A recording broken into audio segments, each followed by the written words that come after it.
is Halisur. I'm Doris Polo in Quito, and this is From the South. The presidential candidate for Bolivia's mass IPSP party, Luis Arce Catacora, has left the prosecutor's office in La Paz following the suspension of the hearing. Prosecutors suspended the hearing after 3 hours due to procedural mistakes. This included the delivery of the subpoena to Arce just minutes after he arrived at El Alto's airport from Argentina and before he passed through immigration. Arce and his lawyers have also yet to be made aware of the exact accusations against him and of any proof that links him to the alleged crimes. Upon his exit from the court, Arce was lifted up by supporters who had been waiting for him outside. He venido a declarar. I've come here to testify because I have nothing to hide. I am not corrupt. I am not a thief. Lawyers and the prosecutor herself have noticed errors in the procedure, in how I was notified. Neither myself nor my lawyers have had access to the investigation to know exactly of what I'm being accused of. What is the alleged crime I have committed? Based on this case, I should have knowledge of at least 40 processes and more than 70 annexes. But thankfully, I was next to several members of the UN Human Rights High Commission. Our correspondent Freddy Morales reports from La Paz. The public prosecutor of La Paz suspended the hearing of Mass Party presidential candidate Luis Arce without any future date due to procedural errors in the trial, including the judicial notice which he received yesterday at the El Alto airport, which was handed to him before he even reached migration. Arce and his defense must first be made aware of the procedure within 40 bodies and another 70 annexes. This means they must know first which are the charges laid against him and with what evidence. That was our correspondent Freddy Morales with that report. In Colombia, Dario Herrera, another former FARC combatant, has been murdered in the state of Antioquia. Herrera was headed to the reincorporation site in Ituango, Antioquia, where he was shot with a firearm. 5 former FARC combatants have been murdered this month alone. The FARC took to Twitter to condemn the murder while stating that there are no means of protection for the former FARC combatants that are part of the reintegration process, blaming the government for failing to uphold its end of the peace deal. Haiti has formally joined the so-called Lima Group, an organization of countries which promotes destabilization of Venezuela and its government. Haiti's entry into the Lima Group was confirmed by Peru's Foreign Affairs Ministry through a communique. The Caribbean country joins the bloc of American countries, which is promoting the destabilization of Venezuela at the request of its Foreign Minister, Boquete Edmond. Haiti, which is facing a socio-political crisis, has received assistance from the Bolivarian government to tackle the very problems which have arisen in the country as a result of U.S. meddling and natural disasters. Peruvian political leader Keiko Fujimori has been detained once again. On Tuesday, a judge sentenced Fujimori to a new 15-month jail term as prosecutors continue their investigation into her alleged money laundering. This new sentence comes on top of the 13 months she has already served in jail before her release last November. Keiko, the daughter of disgraced former President Alberto Fujimori, is accused of taking money from Brazilian construction firm Odebrecht to finance her presidential campaign. The Peruvian community in Venezuela has rejected statements made by Peru's Interior Minister labeling Venezuelan migrants in Peru criminals, and also the announcement of a migrant hunting special unit. Let's have a look. These are the declarations made by Peru's Interior Minister that sparked controversy. These foreign criminals, these Venezuelans that enter our country to commit crimes, they only have 2 options: go to jail or leave the country. Moran made these statements during a promotional video for the National Police, where he announced the creation of a migrant hunting special unit. The announcements were made while ignoring the fact that crime figures in Peru show that a mere 1.8% are committed by Venezuelans. The unit will be focused primarily on fighting drug trafficking, kidnapping, violent crimes, and all other crimes that foreign citizens commit. His statements were immediately condemned by the Inter-American Court of Human Rights. They consider that messages that equate migration with criminality promote the stigmatization of Venezuelan nationals. As such, Moran's words seek to blame crime rates only on migrants. Venezuelan authorities also labeled the declarations as a xenophobic act and a violation against human rights that go against international norms, especially since around 800,000 Venezuelans live in Peru. The declarations raised concerns among the Peruvian community in Venezuela, like, for example, this Peruvian migrant who built his local restaurant and decided to stay in Caracas with his 3 children and 6 grandchildren. I thank Commander Hugo Chavez because when I came to Venezuela, he welcomed us with open arms and helped us. I've been working here for 13 years. What is happening in Peru is a political strategy, because elections are coming up and that is why they are marginalizing Venezuelans. In all countries, there are good and bad people. I don't think it's fair to generalize. I don't agree with a statement that calls Venezuelans thieves. Peruvians are the 3rd biggest migrant colony in Venezuela, where migrants from all continents have historically been welcome. Since I can remember, there have been foreigners. I have grown up with them, but I don't see the acceptance being the same in other countries. Venezuelans are no different from anybody. We are the same as Chinese, Africans, Jews, everyone here. Anyone is free to come and do whatever they want. It's due to these xenophobic attacks and a lack of opportunities that more than 15,000 Venezuelans have decided to return home in a program promoted by the government of President Nicolás Maduro. While 250 Venezuelan migrants are set to return to their country of origin with the Vuelta a la Patria humanitarian plan from Peru. Our correspondent has more from Lima. I am here in Jorge Chávez International Airport in Lima, where 250 Venezuelans are about to board a plane that will take them back to Venezuela. This, thanks to the Vuelta a la Patria humanitarian plan, which is being reactivated after 3 months and a half of it being suspended due to the economic blockade against Venezuela. Nonetheless, the Bolivarian government has been able to reactivate this plan not only in Peru, but in numerous countries. Countries including Argentina, Brazil, Colombia, Ecuador, Dominican Republic, and of course Peru. Up until now, 17,000 Venezuelan migrants have been able to return to their country thanks to this plan, and from Peru, 3,800 Venezuelans have left the country. This flight is the first of the 9 flights that we will see in January. It is expected that more than 2,250 Venezuelans will return to their country of origin with these flights, but the waiting list is even longer. Nonetheless, according to Venezuela's consul here in Peru, the trip of all the people on the waiting list is guaranteed. The plan will remain during all of 2020 for any Venezuelan who wants to return to their country.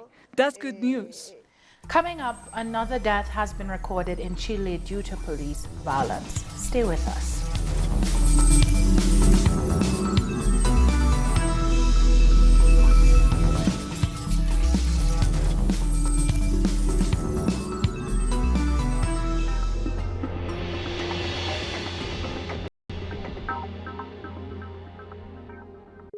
The Pakistani journalist Tariq Ali examines the mass media influence promoted by imperialism.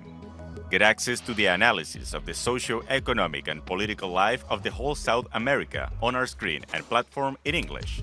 A critical place committed to the truth to determine the major events that transform the world today. Mondays, only on Telesur.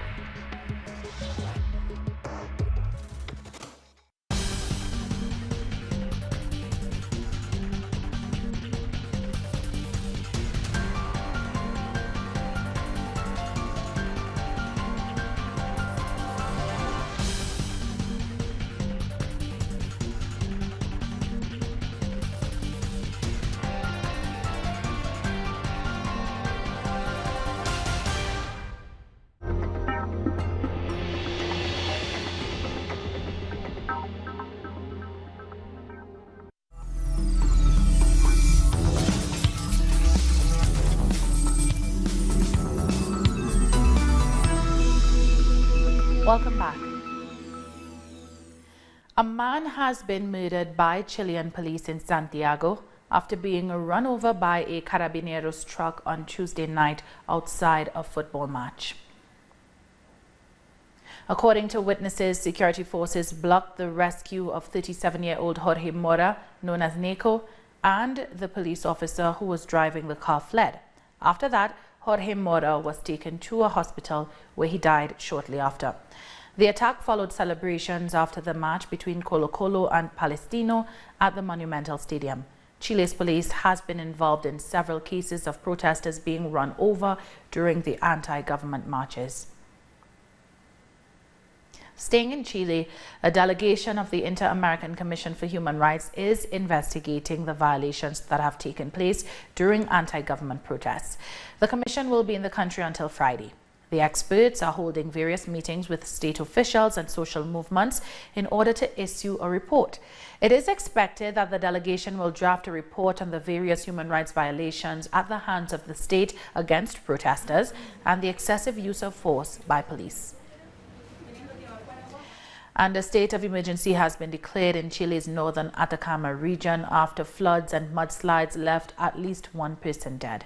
Heavy rains have affected several municipalities, including Copiapó, Tierra Amarilla, Diego de Almagro, Chañaral, and Alto del Carmen. Authorities have deployed emergency teams to aid with rescue efforts, as at least 2 people are missing.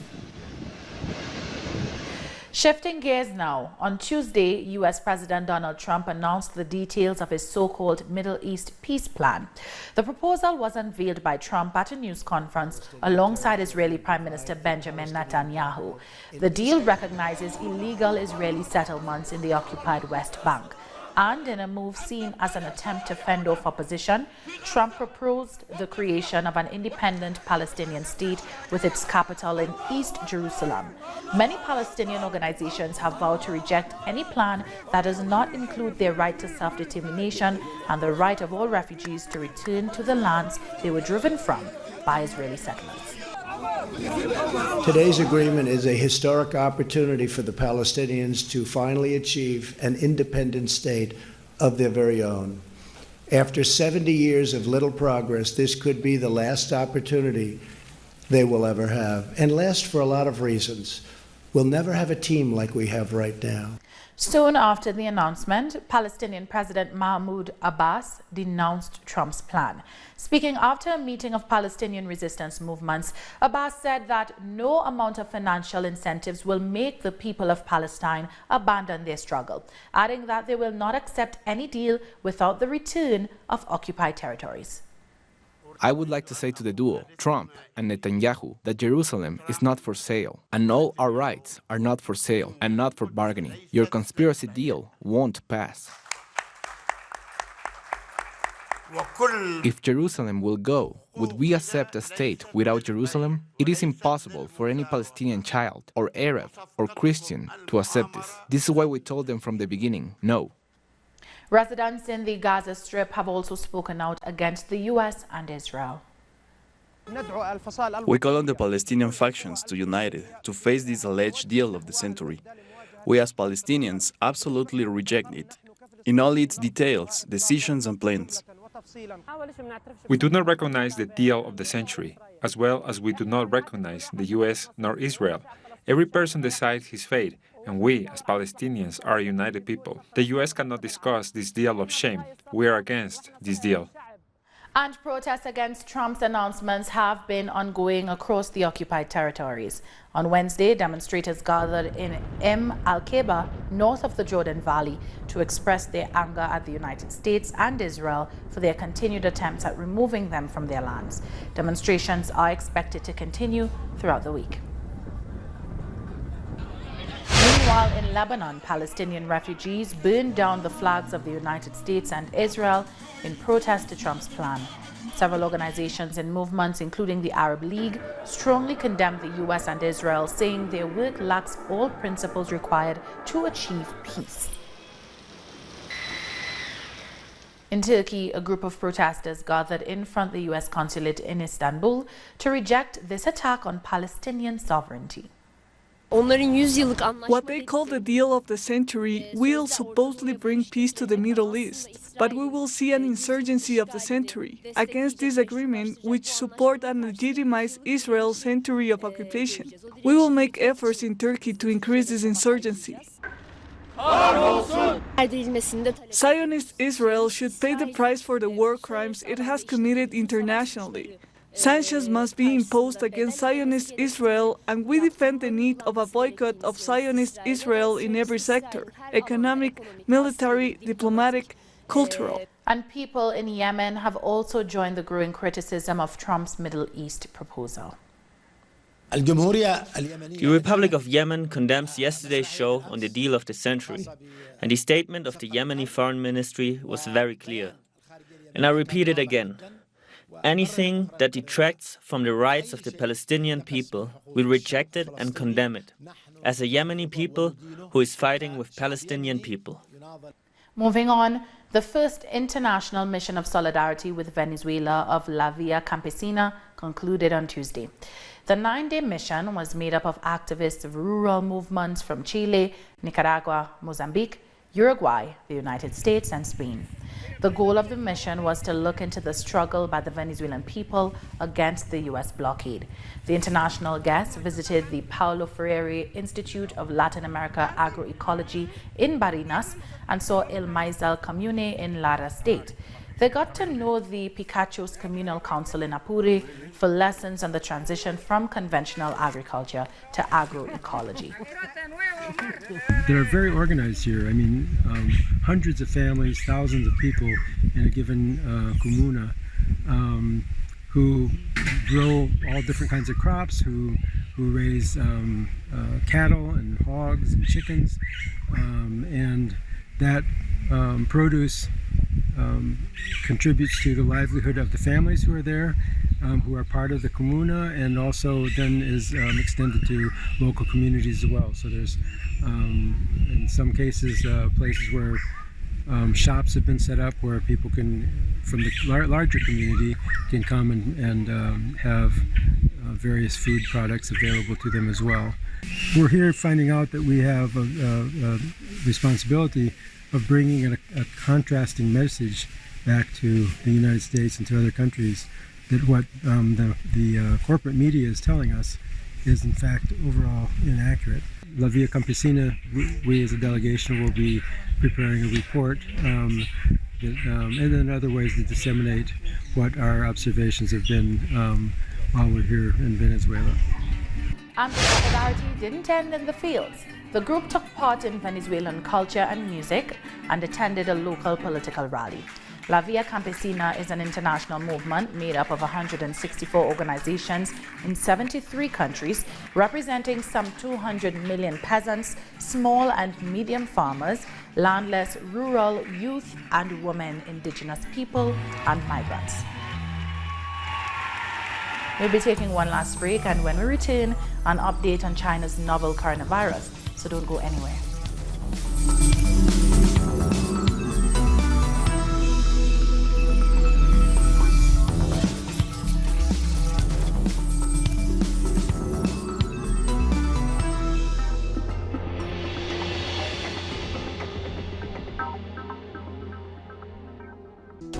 The life is full of moments. Moments of fight. Moments of hope. Moments that transcend. Moments that you can live in. Telesur documentaries. Sundays. Only on Telesur.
Chinese authorities say that just under 6,000 confirmed cases of pneumonia caused by the novel coronavirus have been reported as of Wednesday, with the death toll rising to 132. 65 cases of the coronavirus have also been confirmed outside of the Asian nation. The streets of major cities across China have become virtually deserted as prevention measures remain in full effect. 30 cities and provinces have launched a level 1 emergency response, while Hong Kong declared its highest emergency response. Coronavirus prevention is definitely our top priority. The economy is a small matter for a country as big as ours. Everyone has contributed to prevention costs. Many enterprises and successful people are donating money to the infected areas. The money is not a big deal for our country. Meanwhile, the 2 new emergency hospitals being built in the city of Wuhan will be finished soon. Both hospitals will be fully dedicated to the treatment of patients infected with the coronavirus. Doctors in Wuhan, the city of 11 million people where the virus was first detected, had described overcrowding facilities and a shortage of test kits, protective gear, and other medical equipment. In response, authorities announced the construction of the first building on January 24th, and it is expected to be fully operational by February 3rd. At this point, I'm basically working from 7 a.m. in the morning until midnight, with a 1 or 2 hour break in between, and on a 24-hour standby. Moving to Africa. 3 children have been killed and 2 others were injured in the Libyan capital Tripoli, following clashes between forces loyal to the government of National Accord and General Khalifa Haftar's so-called Libyan National Army. The GNA accused Haftar's forces of triggering the clashes by shelling locations they control. The incident comes 2 weeks after the 2 sides signed a short-lived truce to end the months of fighting for the control of Tripoli. Residents from Zimbabwe's second-largest city face serious water shortages as local dams are running dry. Due to ongoing droughts in the past few years, water sources around Bulawayo have dried up and residents have been forced to use water from unsafe sources. They are calling on the government to declare the situation a national disaster. Zimbabwe has been one of the most drought-affected nations in southern Africa due to climate change. You have no option. Yeah, this water is dangerous. As you can see, just check. Someone did his rubbish here. There's nothing that we can do. You see, yeah.